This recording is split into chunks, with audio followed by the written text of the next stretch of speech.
सकाळी जो व्हिडिओ मी ट्विट केला त्यानंतर सरकार पक्षातले काही बार्किंग ब्रिगेडमधल्या लोकांनी हा व्हिडिओ पुण्याचा नाही अशा पद्धतीने वल्गना करायला सुरुवात केली। म्हणून मी ऑन दी स्पॉट येऊन याचं लाईव्ह फुटेज देण्याचा प्रयत्न केला। माझे 3-4 प्रश्न मी उपस्थित केलेले आहेत। जेलसारख्या संवेदनशील परिसरामध्ये CCTV फुटेज का नाही? इथे CCTV बसवणं अत्यंत गरजेचं आहे कारण हा अत्यंत संवेदनशील परिसर आहे।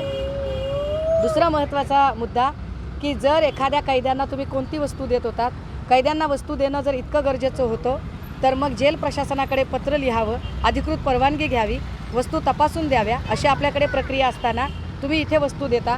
ज्या वस्तू दिल्या ते कपडा लत्ता नव्हता, ती छोटी पाकिटं होती। मग त्या पाकिटांमध्ये चरस होतं का, ड्रग्ज होतं का, दारूच्या बॉटल होत्या का की सिगरेट होत्या, काय होत्या याची उत्तरं पोलीसच देऊ शकतील। पोलिसांचे चेहरे स्पष्टपणे व्हिडिओमध्ये दिसतात, गाडीचा नंबरसुद्धा दिसतो। मला वाटतं तपासासाठी एवढं पुरेसं आहे।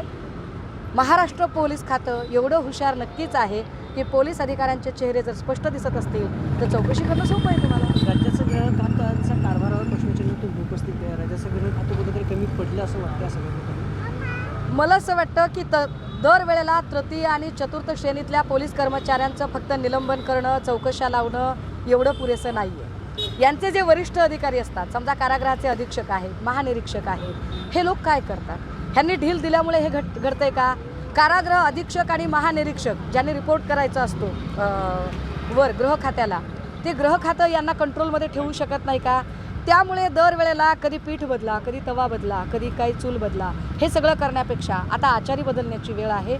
गृहमंत्री म्हणून देवेंद्र फडणवीस साहेब सपशेल नापास ठरलेले आहेत। सो मला वाटतं की एवढं घडल्यावर तरी फडणवीसांनी राजीनामा दिला पाहिजे। नाही, राज्याच्या गृह खात्यातून प्रश्नचिन्ह उपस्थित करतायत, चौकशी कशी करता यावी किंवा गृह खातं कशी चौकशी? नाही, त्यांची चौकशी करण्याची इच्छाच नाही किंवा त्यांना गृह खातं सांभाळताच येत नाही, हे वारंवार निदर्शनास येत आहे। त्यामुळे मला असं वाटतं की त्यांनी आधी राजीनामा दिला पाहिजे, कारण जर त्यांना चौकशी करायची असती तर आम्ही पुन्हा एकदा ठामपणे सांगतोय की ललित पाटीलच्या प्रकरणामध्ये डीन संजीव ठाकूर याला सह आरोपी करून त्याची नार्को टेस्ट करणं गरजेचं आहे।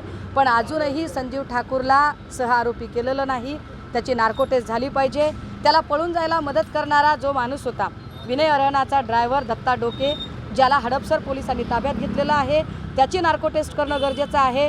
कारागृहामध्ये एक मेडिकल बोर्ड असतो, जो मेडिकल बोर्ड सांगतो की आमच्याकडच्या रुग्णांना आम्ही इथे तपासू शकत नाही, त्यांना पुढे नेण्याची गरज आहे।